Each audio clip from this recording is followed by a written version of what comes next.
Welcome to this bonus interview as part of the special series on running for public office. I'm your host of Rethinking, Alex Torpey, and in today's interview and discussion, I speak with Merle Gordon. Merle is not just one of only a few thousand other alum of Hampshire College, but she first joined the city council in Cleveland, Ohio in 1997 when she was only 27 years old. She served 2 terms on the city council and has had a long career in and around government, and most recently served as Cleveland's Director of Public Health.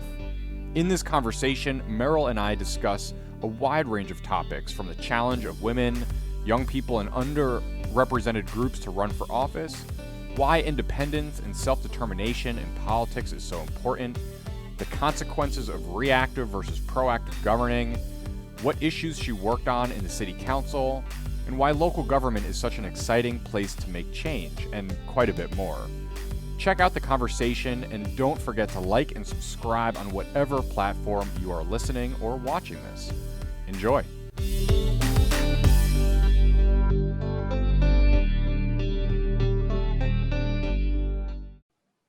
All right, everyone, welcome to another episode of Rethinking with Alex Torpey. Really excited to be here with Merle Gordon from Cleveland. Merle, thanks so much for joining and having this conversation. Happy to be here. So let's dive right into it. You ran for city council in Cleveland originally in 1997, and you were 27 years old at the time. Pretty young to jump into things in such a large city. Talk to us a little bit about what you were up to back then and what made you be interested in running for office. Well, thanks, Alex. Sort of dusting off the cobwebs of that time in my life. So I was actually, prior to that, just trying to figure out what I wanted to do. If I wanted to go to law school, what kind of career I really wanted to have. And I ended up working in a law firm where I ended up meeting an individual who was on city council in Cleveland, and sort of serendipity of an actual day in our lives where I decided to quit that job. And he had an assistant who had quit that morning, and we had this really kind of funny interaction at the front desk. And he said, well, if you're interested, let's have a conversation about this. And eventually he brought me in the next Monday, and I started working as his assistant. And 3 years later, he ran for another office, so vacated his spot. And we interviewed a whole bunch of people to fill it. And so he sort of turned to me and said, I think you're the person to do it. I mean, you know this job, you've been working as the assistant for 3 years, you know this community, you're here every single day, you've been going to all these community meetings, you talk to people every day. And it was really quite intimidating. I mean, I can say I've worked on campaigns. My mother says in utero, so I've been working on campaigns all my life. And loved being involved that way, but never really saw myself as somebody who would be in an elected position. Goodness, it's something else to go door to door and ask for people to vote for you as opposed to the name on the yard sign.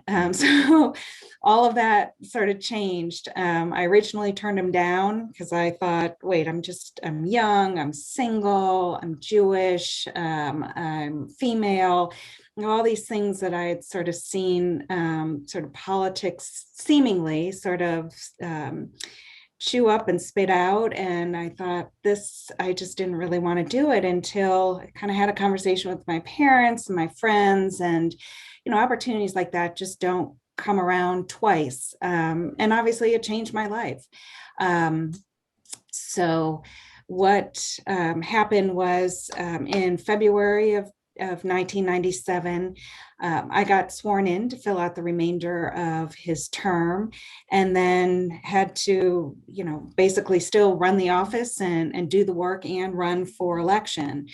And there were a number of people who kind of came out of the woodworks. He had been in office for over 20 years, so a lot of people wanted the position.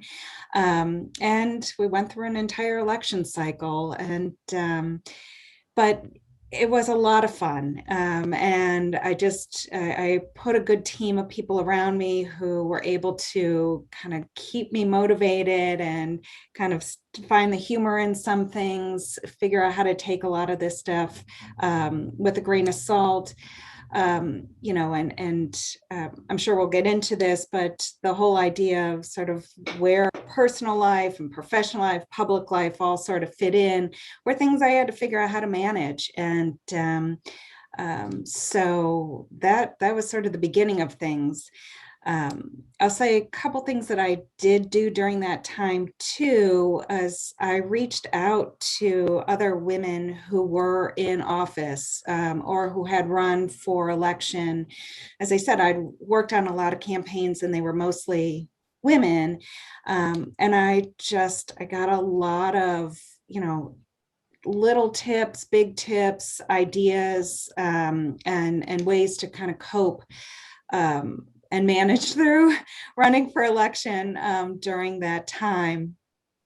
Now, mind you, in 1997, cell phones were rare. They did not have a phone capacity, capability. Things like Facebook and video and all of that were not reality then. So there's a lot in terms of kind of the evolution of all of that. But so it really was, it was different in the way that campaigning worked was just a little bit different, is that everything, we relied a lot on the US Post, a lot on door to door. I think I knocked on every single door in the district, at least once, many times twice.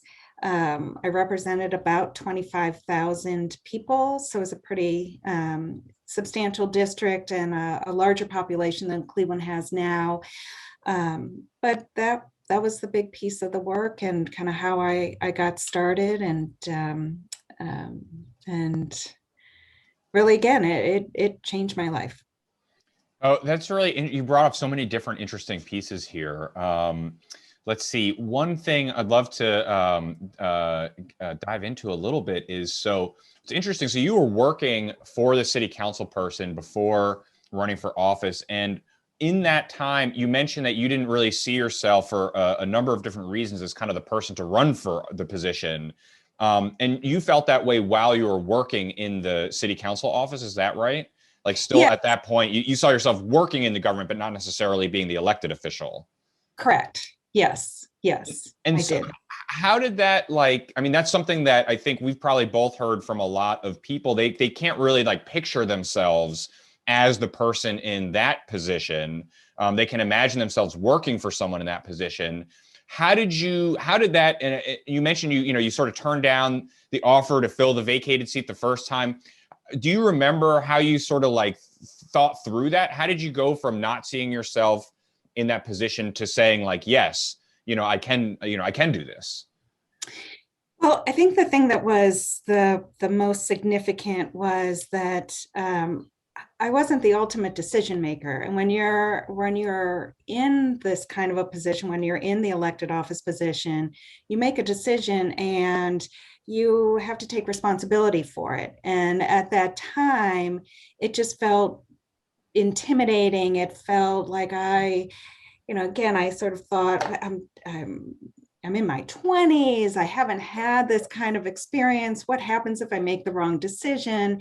And that there were things like that just seemed to hold me back until I realized, and again, I was kind of talking to others, and especially other women who you need, right? You need a support network. Mm-hmm. A lot of friends were saying, oh, you can do it. You make decisions for everybody all day. You make decisions for your family. You've been the decision maker as, one of 5 siblings your entire life. What's different about this?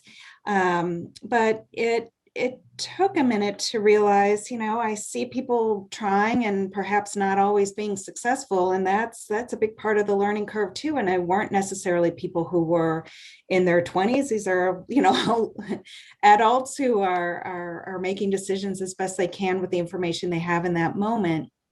And really what I started to see is that what was more important is that maybe my voice, my short lived experience could be a contributing factor towards providing some diversity there on the city council. I was the youngest person when I did say yes and I got sworn in. I was the youngest person by about 20 years. Wow. And there were some people who were almost 50 years older than I was on the council, actually multiple people in their 70s. So it was, I just kind of kept thinking of what was more on the positive as to what was, what the deficits were. It's kind of like when you're looking for a job, it's much easier to say what you don't want as opposed to what you do want.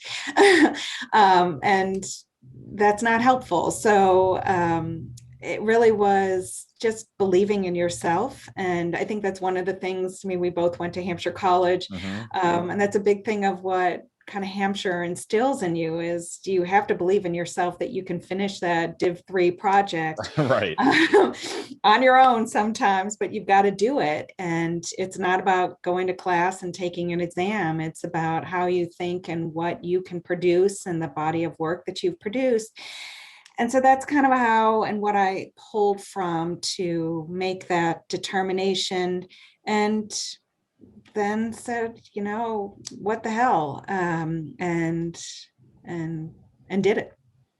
Yeah, that's really interesting, and I'm glad you mentioned Hampshire in that way too, because it is something I think that one of the things, and we had talked about this a little while recently, but in our education system in general, instilling in people the confidence and sort of the ability with skills to be able to really think about long-term goals and even really intimidating long-term goals. I would argue that to some degree that the sort of deficit in our broader ability to do that prevents us from making progress in really important policy areas, because as individuals and as sort of a society, as a government even, we're not really able to say, okay, well, this thing is going to happen many years from now. It's this huge abstract problem. How do we break it into pieces? How do we wrap our heads around the individual chunks to actually get us there? But, that's one of the nice things about Hampshire is this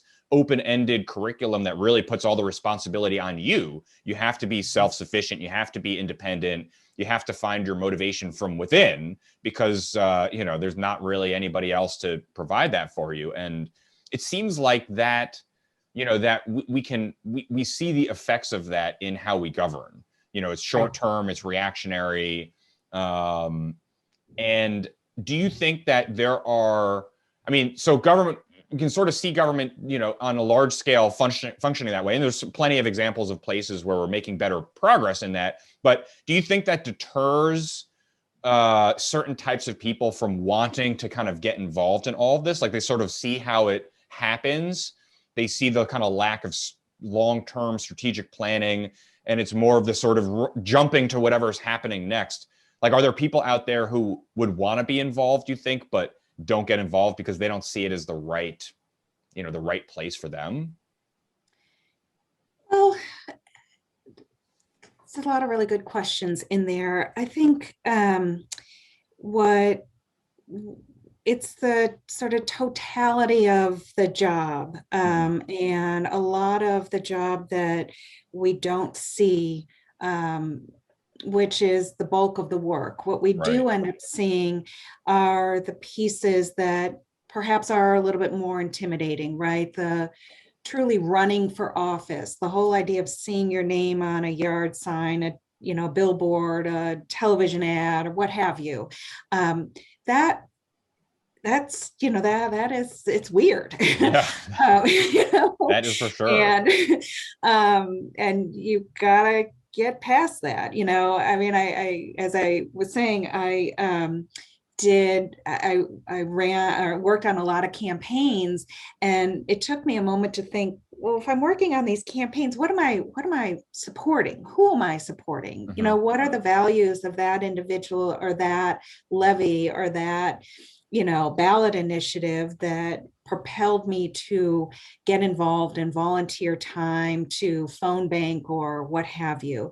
And so I think what is important in all of this is to look at what are the assets, what are the values, what are the reasons for being involved, what are we trying to create as a society, what's interesting to you, what do you want to get your hands dirty on, what kind of issues are important. I think what tends to turn me off is when people get involved because they don't like somebody else, or are opposed to somebody else. But it's sort of that same thing. Then what are you for? What are you standing for? Help me get behind you. Help me understand what you're going to do for maybe my street, my community, my neighborhood, my city, my state, what have you. But to get involved, to actually then take that step to be involved and to run for office is so important. And it's so important to know that this is not it's not a demeaning job. We need to return more of the respect to the position. I think we've had our fair share of elected officials who have, been corrupt, done some really illicit things, have conducted themselves in ways that are really inappropriate, and not saying that this doesn't happen in any other industry. It's just there seems to be a little bit more ownership in this because they are public and they're public officials. And so there's a feeling that we have more access to them and more ownership of them as they are an extension of us in some sort of body politic. But unless we have good people running, our choices then become more limited. And I think that's one of the things hopefully we can talk a little bit more about, because we really need to have more people to run. We need to have people take that plunge and put themselves out there and really help change the world, because that can happen. Agreed. And again, you brought up so many interesting points here. One thing I'd love to follow up on a little bit is you sort of mentioned, and I think this is such a good point, is that if people are thinking about running or getting involved in any sort of way, with not even just government, but really anything that they're thinking about, if it's all framed in, well, I don't like what X person, group, side, party is doing, that is going to make it really difficult. I mean, if you try to strategically plan from that as your starting point, right, it's going to be really hard to actually create something, because you are sort of defaulting yourself unintentionally into a position of responding to whatever someone else is doing. And I think one of the values maybe that I don't think I had quite put as fine of a point on, from all of the self-driven work at a place like Hampshire, is that you have to sort of forces you to define the narrative, the scope, and actually like lay out what your own vision is. And that's something that probably a lot of people would agree. They don't feel a lot of that from a lot of the people who do run for office. It's a lot of sort of, I would argue, is a lot of kind of virtue signaling from different sides. Say, well, I believe in these things and we're part of the same group. And so if you believe in those things, let's just do this, or you believe this side is wrong. But actually laying out a practical plan to solve an issue that's really important to you is a whole other level to this. And so when you were getting involved in all of these things and you were running, and were there things that were really driving you? Were there things that you wanted to see changed? Reasons why running for city council was something that at a certain point, like kind of a switch flipped and you were like, okay, I can see this happening. What were you hoping was going to come from that?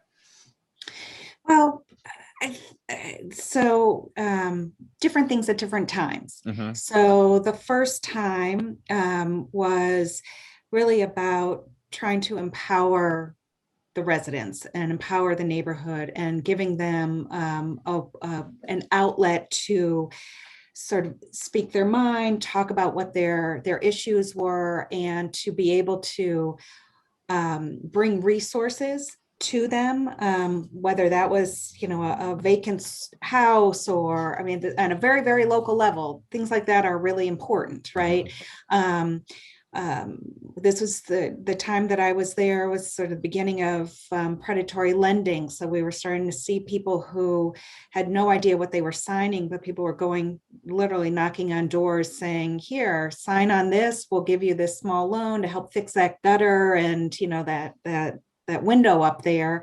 And then, they learned that they had just literally given away their entire net worth.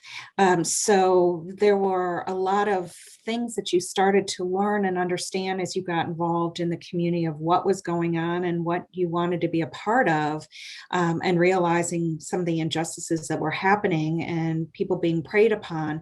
I'm not saying this doesn't happen in more affluent communities, but certainly community defines, right? Different areas define what your issues actually are.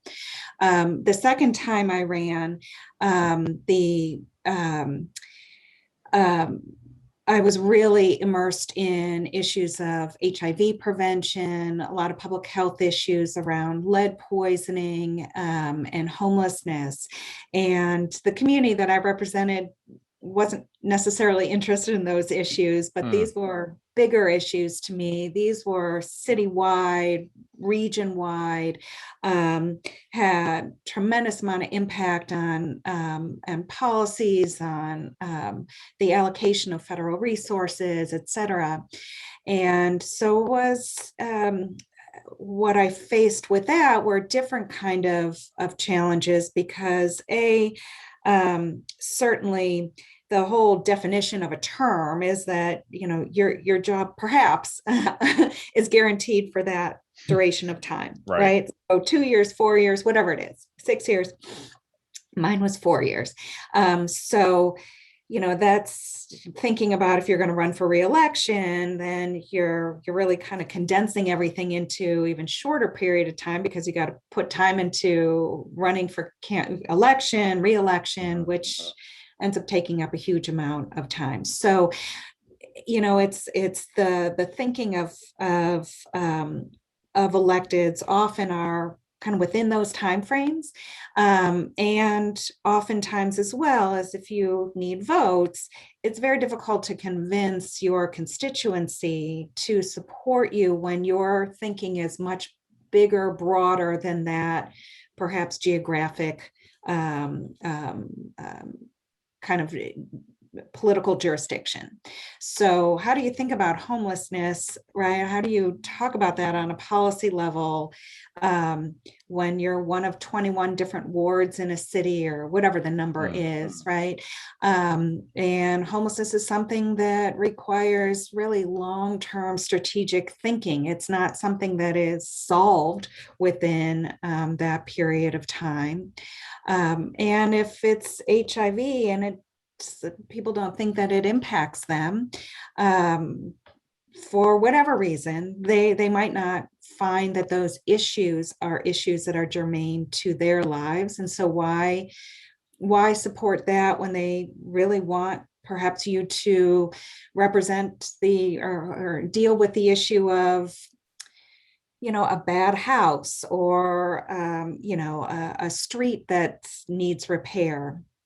Again, I'm talking much more on a very local level, but this is sort of where things start. And it's important, I think, too. I hear from people who want to run for something that's much larger in stature, like Congress.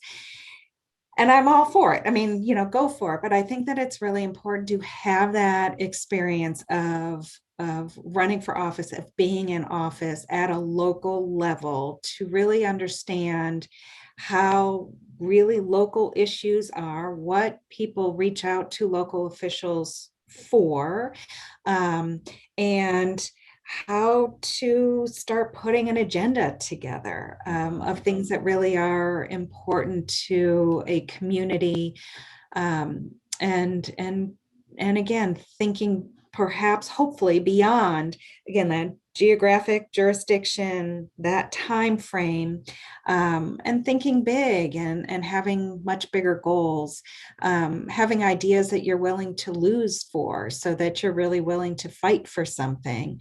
I think that's really important as well. Yeah, that's such a good point too. I mean, it's easy, I think, for some people to sort of get into the kind of conveyor belt of politics traditionally, where the strategic planning isn't around the policies that you're working on, but it's about what positions you're going to hold into the future. And that people seem to be great at planning those things out.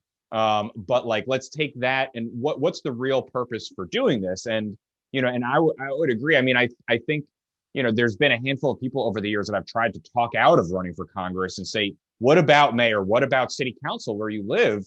The issues that you're talking about, like, Congress has got these 2-year terms. You're basically raising money, more than half of your time for a lot of them is just doing fundraising activities for their next election. On a city council, I mean, 4 years is a big difference than 2 years.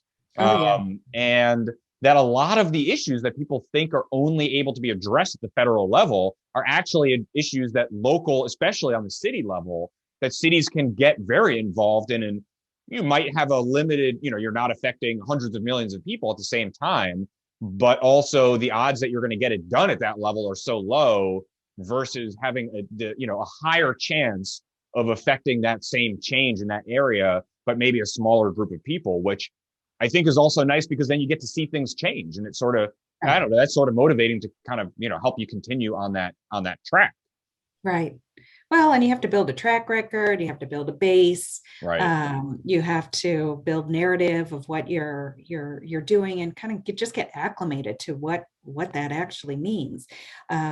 It is quite something to really be in the position and understand really what that is. It's what it means to have that, the proverbial microphone in your face to explain the reason for a vote, or what your position is in a debate, how to engage community, how to galvanize, like really what how people are heard, right? I mean, it's we've had these structures of how communities are heard for centuries, and what we're learning is that we really haven't heard from everyone. We have heard from a select group who have the privilege of access, and we make a lot of assumptions about communities who have historically not been empowered, and that has, I mean, what does that mean in terms of progress, and really how we need to do much better. And I think with that is, so I think there's so much more power that needs to happen on a local level, and empowerment, right, of communities and people, to be part of what needs to happen in our communities, and really taking back what public service, whether that is in public office, right, running for public office, working in public, in public sector and government sector, and even volunteering for it. So you aren't just coming out once every election cycle to make some phone calls, but really being a part of what needs to be part of a much larger dialogue.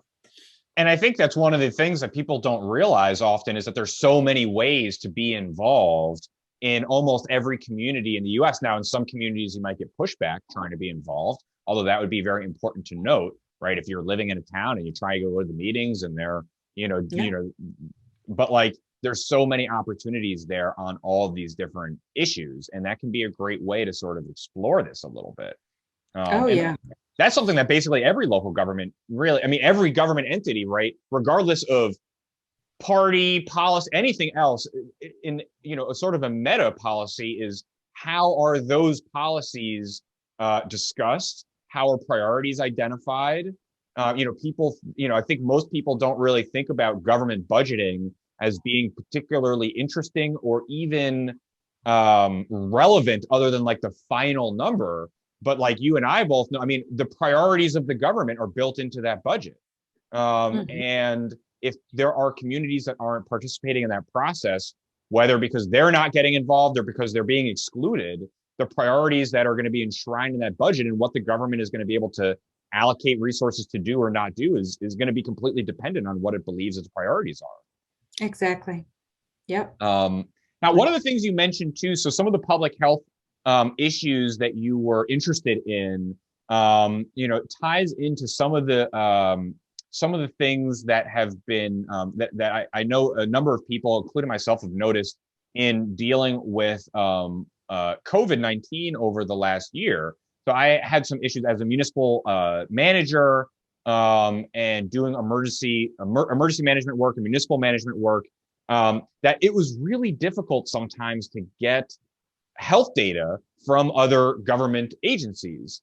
And we were talking about this a little before, but like the, HIPAA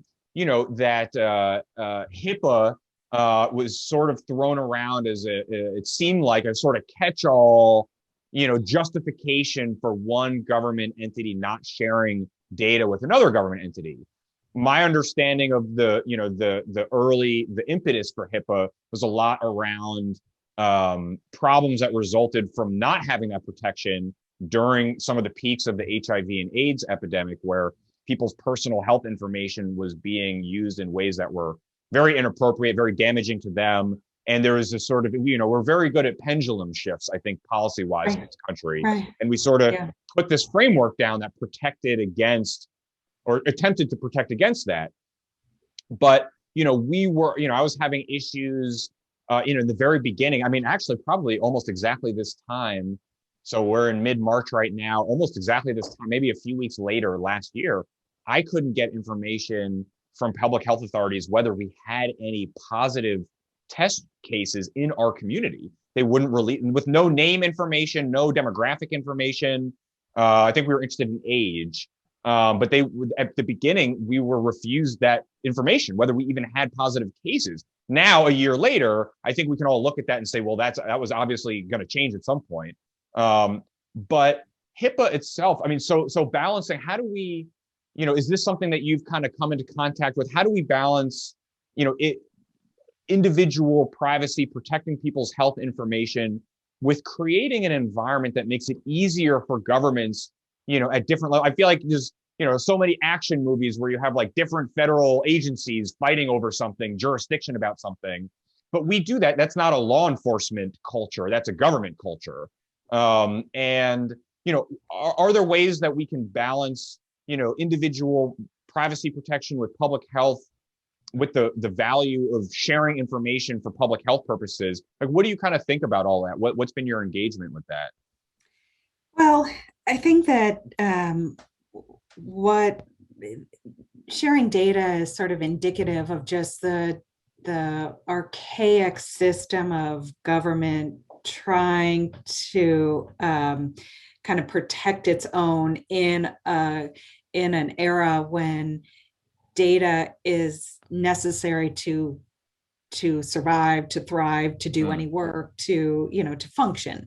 And so historically, it was HIPAA, but it was also everything else. I mean, it was the public records request process in government is, notoriously slow, right. And there are many federal cases about it because, right, government was reluctant to give up loopholes, any of that information. Yeah. And I'm sure there's plenty of reasons why. I'm sure there are plenty of stories, some of which I've heard and some of which are just absolutely ludicrous. But I get it. I'll share a story of, so I ran the health department here for the first 8 months or so of COVID. And we had our first case on March 14th of 2000. We had first two cases, and an individual who was one of our first cases needed to be transported to the hospital. Now, EMS had already gone through all their training and kind of knew what to do if somebody COVID positive had actually needed transport. Right. And we had done a lot of the emergency preparedness and health departments here locally. We had worked on a process, a document. And so anybody who had tested positive, the health department reached out to immediately, and started doing the case investigation, contact tracing. But we also gave them all this information, what to do if you needed medical care and you need to be transported to the hospital. So what that meant was, this is the first one. So I think 3 ambulances showed up at this poor individual's home. He lived alone. So there were a number of other things that needed to happen. But as a result of that, the next day in the daily recaps, I think that the city's public service put out, they do a daily email of all of the public safety items of interest, so if a house burns down or, issues that are, well, this guy's address, and they also include the address and the CAT numbers and all that. So his name, his address, everything is in there, how long it took them to get him from the house to the ambulance where they took him, because they also timed themselves of how long it took to put on all the PPE, et cetera, et cetera. And no one thought to not put that in this public document. Now, certainly it could be a document that doesn't go out to the public. They say that it's not a public facing document, but it's emailed to, I don't know, 100 people within anything could happen, right? And so I happened to glance at it. I was getting at that point about a gig of email a day. So, the ability to actually look at emails was very limited at that time. But I just remember glancing at it and seeing this and immediately kind of calling all these people and putting this thing out like, SOS, stop, do not publicize this. And this was it was a big learning exercise for everybody involved because of what it meant to actually then expose the fact that this individual was COVID positive. Right. He also had some other comorbidities that were included in there because he disclosed it and they were just typing away. Right. So I think with not necessarily the intent of Hipaa, but one of the things about Hipaa is the whole idea of that pause of, should this information be made public? Right. And what are you going to use it for? Right. So that really started all of us on, we had a very short period of time to think this through, but what is this actually going to look like? So now, police, EMS, fire, anybody who goes out to a home, they wanted to make sure that they knew whose houses, who had tested positive, so that everyone could be protected. And at that time, it really wasn't yet the philosophy of, just presume everyone is positive. And so we had to figure out how this information was shared. And so we required everybody who was going to look at this data, because it ended up being actually loaded into the CAD data, which is the police or public safety database. So if you ring 123 Main Street, if that is where a COVID positive is, that would also be relayed to the public safety officers or whomever is deployed to that home. But we had to make sure that all those people were also trained in this to make sure that that information is kept confidential, that there wouldn't be, or we could really limit how far that information went.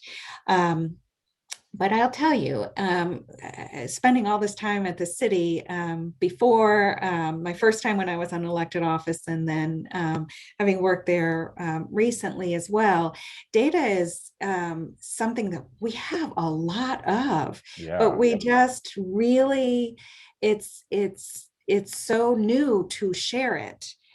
for perhaps fear that it is a way of demonstrating value, worth, exposing yourself to perhaps some expose of some, who knows. But it truly is an area in government that makes those of us inside sometimes really frustrated, because we want the community to know, not necessarily at a level of where somebody who's a COVID positive is, but we want to know, how prevalent perhaps, let's use COVID, right? Continue with this, how prevalent that is in their zip code, in their census block. Right. But we have to make sure that we're also protecting the individual, which is challenging when the numbers are low, and then challenging when there's any way that they could be targeted. And they were targeted. Right. People were targeted, right? Early on, there was a lot of, and we're seeing things now in different ways that people are targeted. But what we also knew is we needed to figure out a good way to provide as much data as possible to the community to use for their own benefit, and for their own use. And so we were sort of grateful for the Bloomberg's School of Public Health at Johns Hopkins. We sort of looked at their display, their dashboard that they put out, and here we did something very, very soon thereafter, to make sure that we could put it at a zip code level, and provide data in terms of race, ethnicity, age. And at the time, initially, right, this was either from travelers or this was community spread before it just all became community spread. Right. So they're trying to put as much of that kind of stuff out. But there is a lot of reluctance. I think these are just a lot of old systems, old structures, old infrastructures, where perhaps something that data might be misused if it's put out there, and so there's a lot of battles back and forth about that. But I think with the with open source and with so many, what the future is, which is all about technology, and data, right? So that we can make decisions about what needs to be done in communities. We need to be much more open about sharing data, sharing the right kind of data that doesn't put people at risk. Right. And I think, part of what I take from all of that is that there, like with a lot of things, it's not a one or the other side here, right? We don't want to do it or not do it, but we've got to be nuanced and really think about what the goals are, so that we can design, a new infrastructure that works the right way.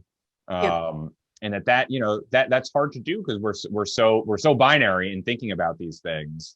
But also it's interesting too, because government, I think, if we were to throw out the term, big data, what's the first thing you think of? People are going to think of Google or Facebook or Twitter, but really it's government. It's just that a lot of the records even still in most of the country, they're just in paper, in file cabinets. So we don't really think about them being leveraged for any particular thing, though there have been some incredibly fascinating examples of, in New York City, they used data for, basically pulling data from any department that had electronic data to help prioritize where they would send their fire prevention inspectors. And so that, they can only get to a few percent of the units that they actually have to inspect.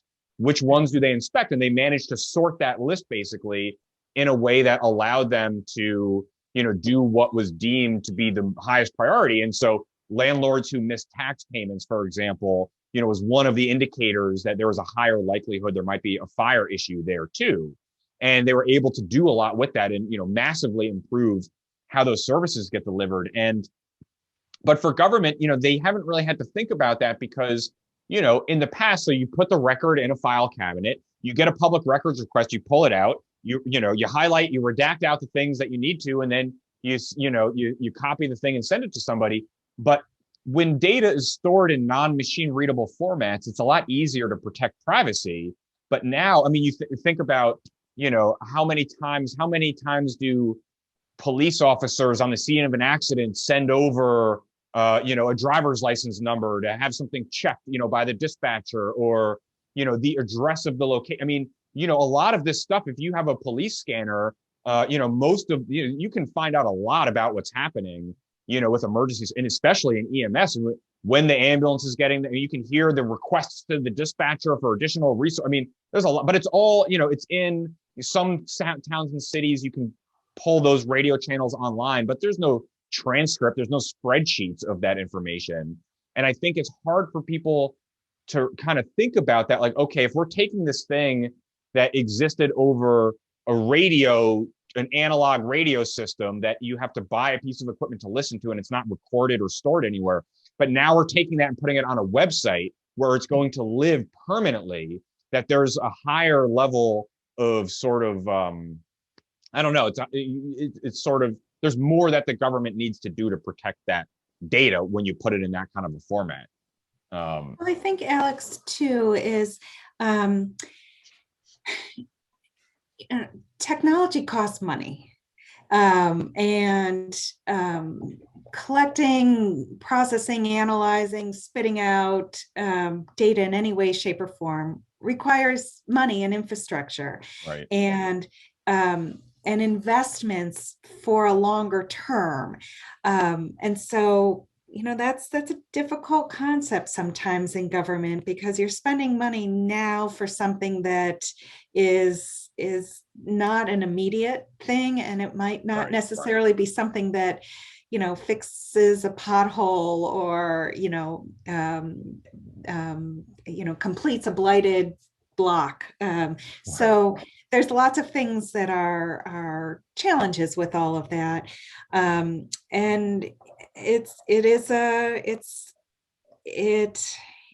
it's quite something to sort of rethink. And this is, again, why we need people to run for office, why we need creative types to run for office. We need people who don't think like perhaps not just poli-sci or, maybe history people.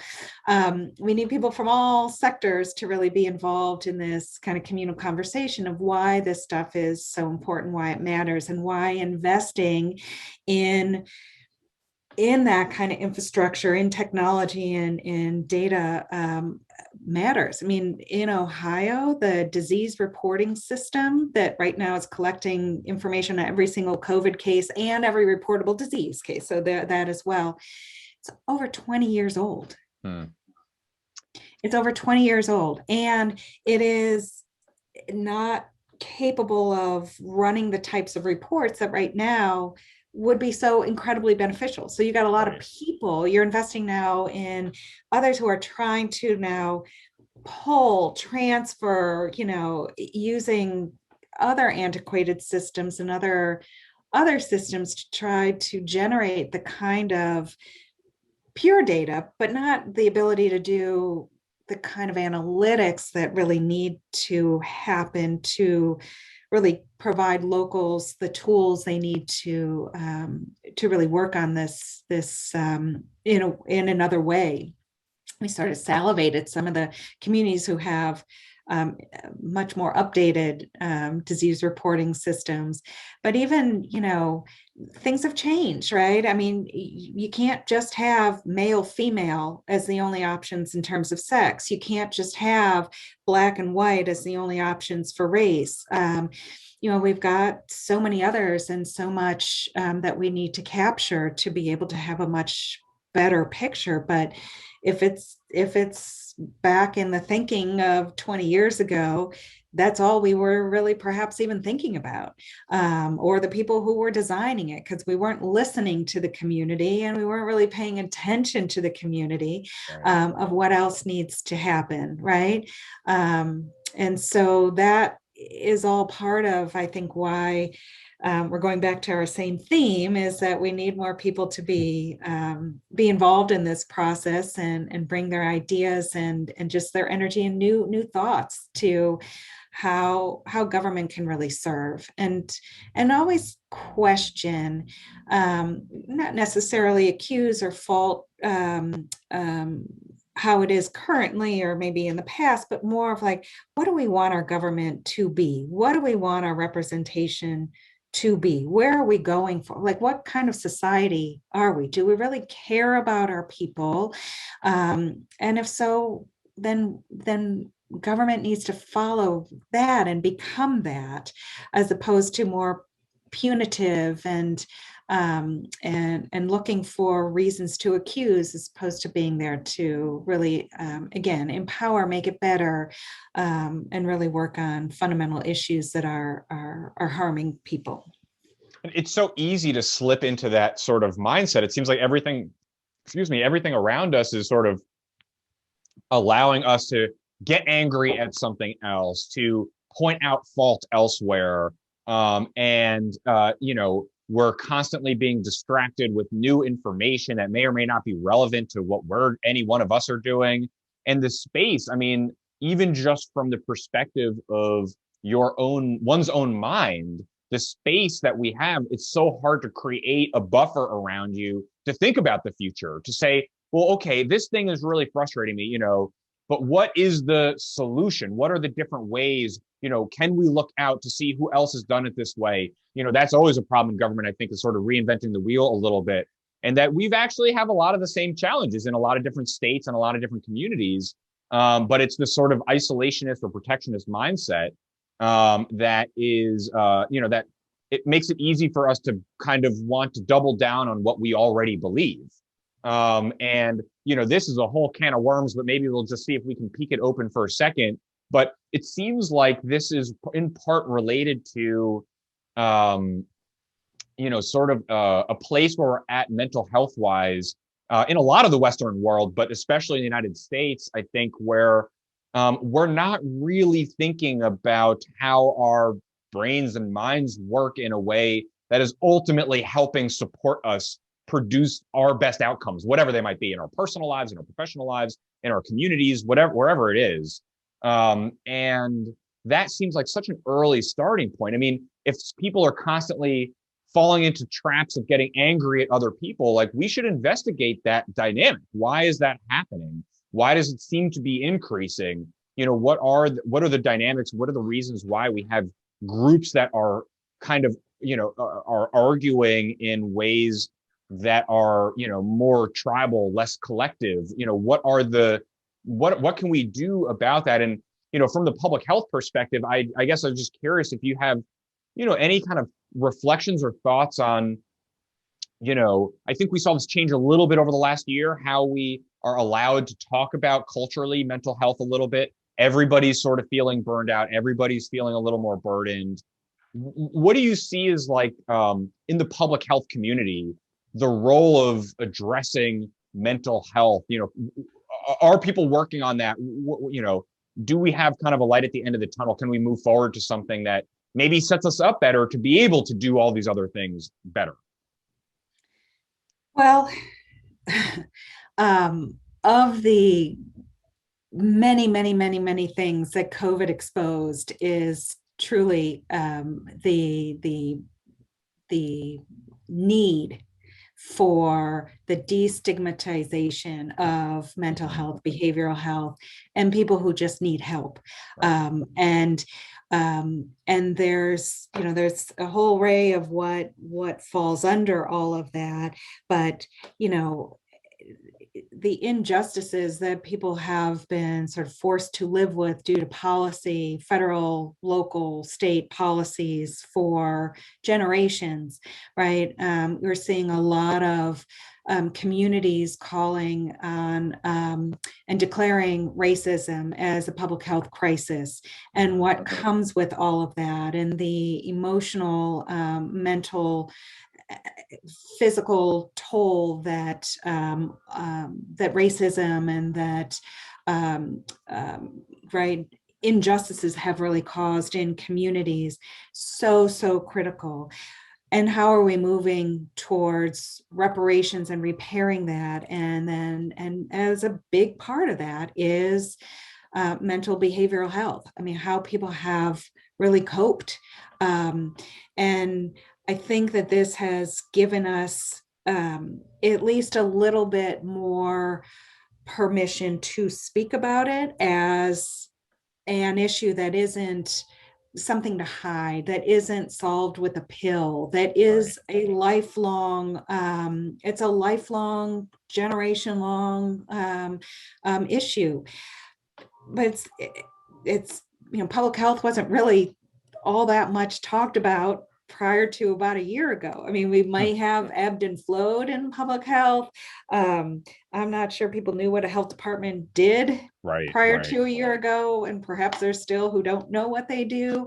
The thing that used to, I never really liked this saying, but I understood from kind of my peers in public health public health saved your life today. You just didn't know it. Well, you need to know it. You need to know what public health did. And one of the things that public health does is it realizes what's not working and tries to get in there, figure that out, look at, the multitude of inputs to try to address that and make that better. And that's a big piece of what public health does. And mental health, behavioral health is, and I'm using that interchangeably. I don't know right yet. I don't think that we've sort of settled on one particular vernacular, but it's such a critical component to success. I mean, we'll look at these children who have been home or who have not been able to access technology and thus school. We're looking at families, how many women have been taken out of the workplace because they need to manage so much, and how much that really plays upon the rest of your health.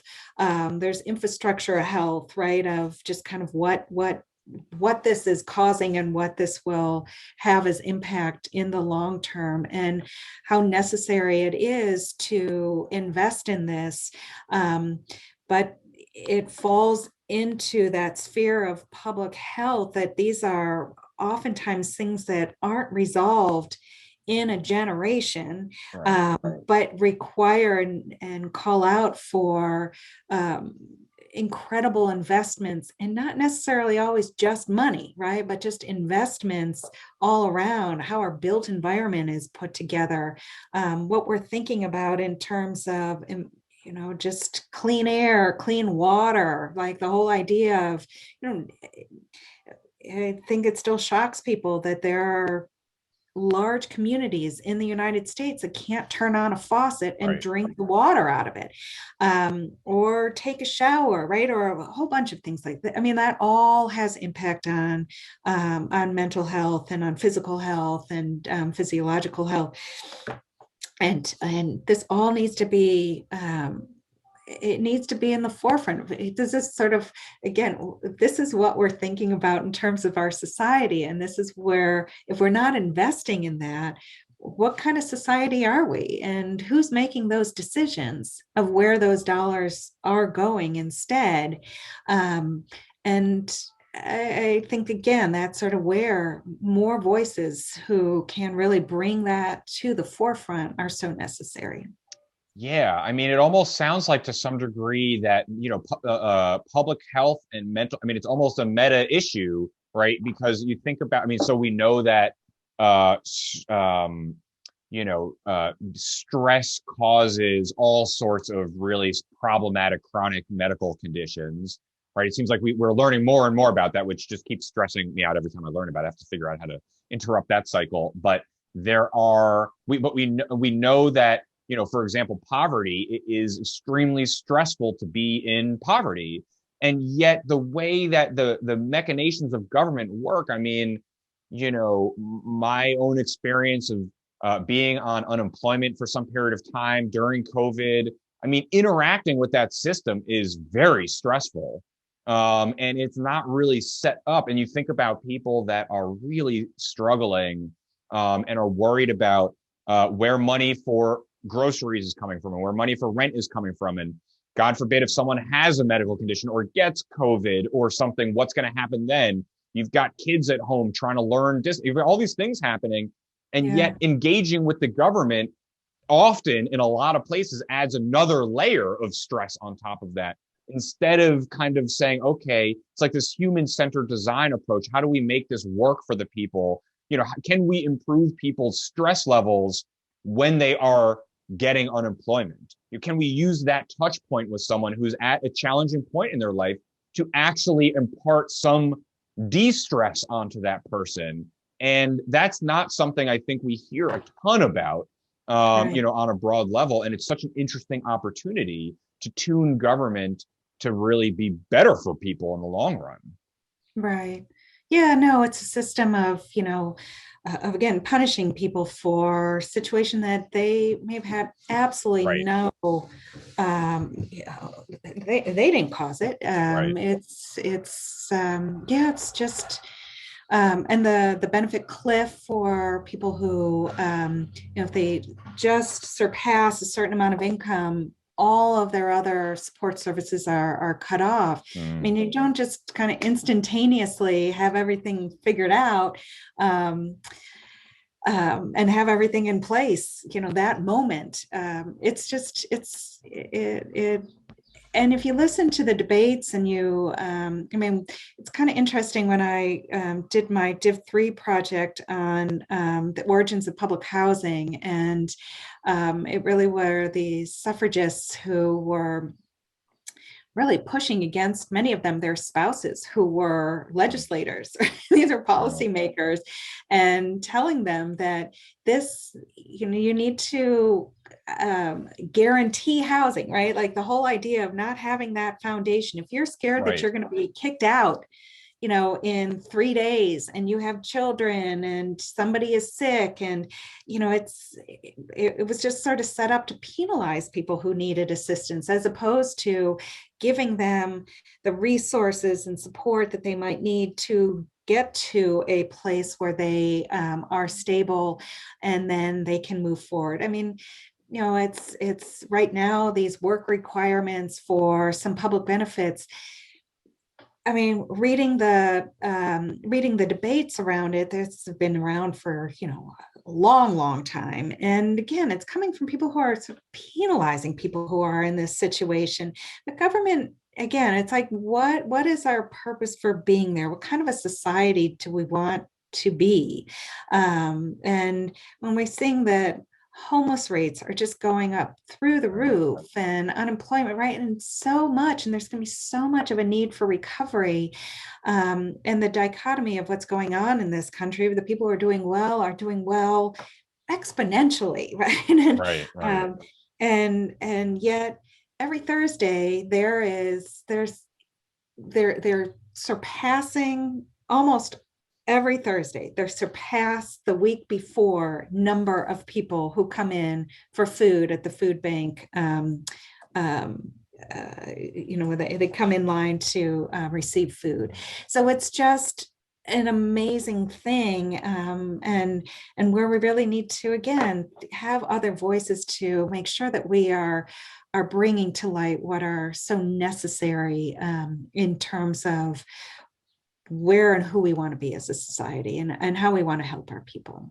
I think that's a really great spot to sort of leave off here. It's such a good message for people that are thinking about these things, is not to accept the systems and institutions as they are, but that it's really incumbent on people who aren't involved currently, because I think we all sort of say, well, if left to their own devices, it's not really working. So we need new people in. And for those new people, what do you think that future looks like? What are the issues that you could imagine yourself leading on changing? What kind of society do we want to live in? What are the values built into that?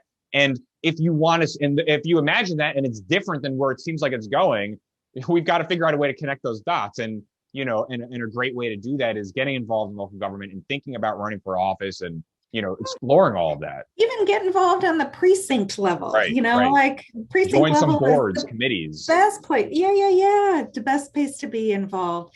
I always think it's interesting to find out how people got interested, right? If some children in kindergarten want to be president, and now I love that we're encouraging young girls and people of color to say that that's within reach. Right. I love that. I think that that's so amazing. But, people who can organize, a great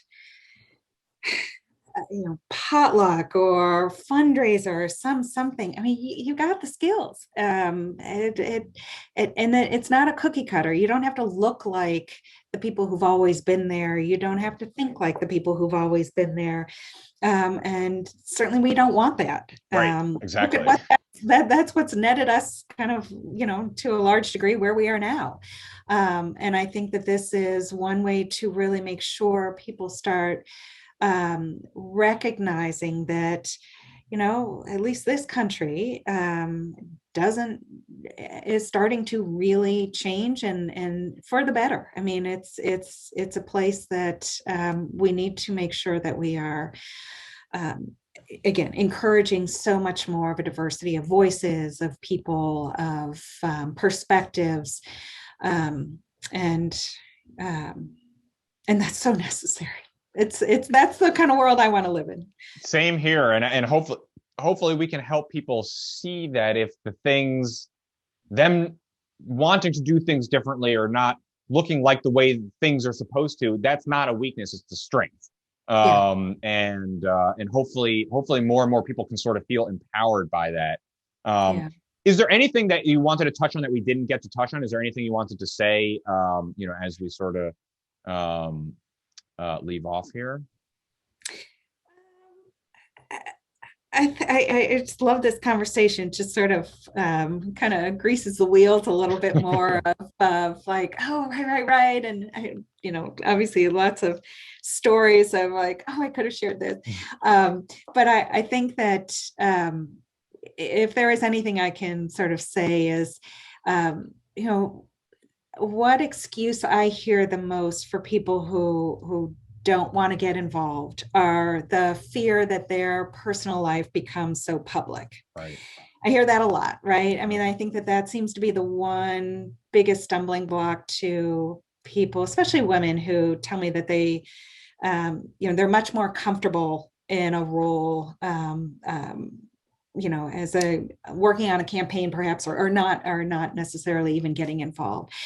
And I understand, I appreciate that, but I think that it's interesting to me too. I am not a Facebook person, poster. It's just not been, I just don't. But I see it, right? And my family's on, and a lot of my friends, and they post so much personal stuff. I mean, it's out there, right? And you can control a lot of that. If you've posted anything in any one of those platforms, be prepared for that to come back sooner or later. So just be smart about all of that.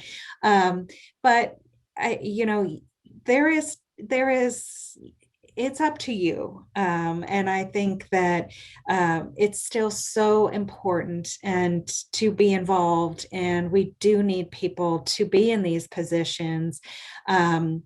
It's just so critical. Else we have a very stagnant, sort of older voice that has won these positions for our history, and we really need to encourage others to step up and do that. And so I do invite you to really perhaps take that fear and concern, pick it apart a little bit, kind of understand really and truly if it's just an excuse or if it's valid. But to really put, a couple people together, there a lot of people are out there trying to help mentor and support, and get involved and be part of the change. It's so necessary, and especially if you're really thinking about what a future can look like, what we're working towards as opposed to working against. So I just want to put that kind of plug out there that I was there. I had absolutely no interest in doing it. I get it. But having done it, I'm really glad that I had that opportunity. I know that there were a lot of things that I was able to really change in the community that had been represented by somebody for, again, over 20 some years. We did a lot together as a community. I appreciate so much having relationships with so many individuals who care so passionate about their block that I never would have met otherwise, and really able to perhaps help people in that process as well, and then get to work on things that were really, really fascinating that I maybe never even knew were issues, but they pivoted. They were just a pivot from what I really wanted to bring to the community. So go for it, do it. It's so important. And you might not win the first time. That's okay. That is okay. And most likely will be the case. So figure it out and try it again, and reach out to others who you think might be good ones for it as well. Oh, that's a lot of really great advice there. That's excellent. I mean, thank you so much for coming on and sharing some of those experiences and thoughts about this process. I think this is great. We'll have to schedule some additional interviews. I know that there's so many more things here that we could, we'll do part 2, 3, 4, 5.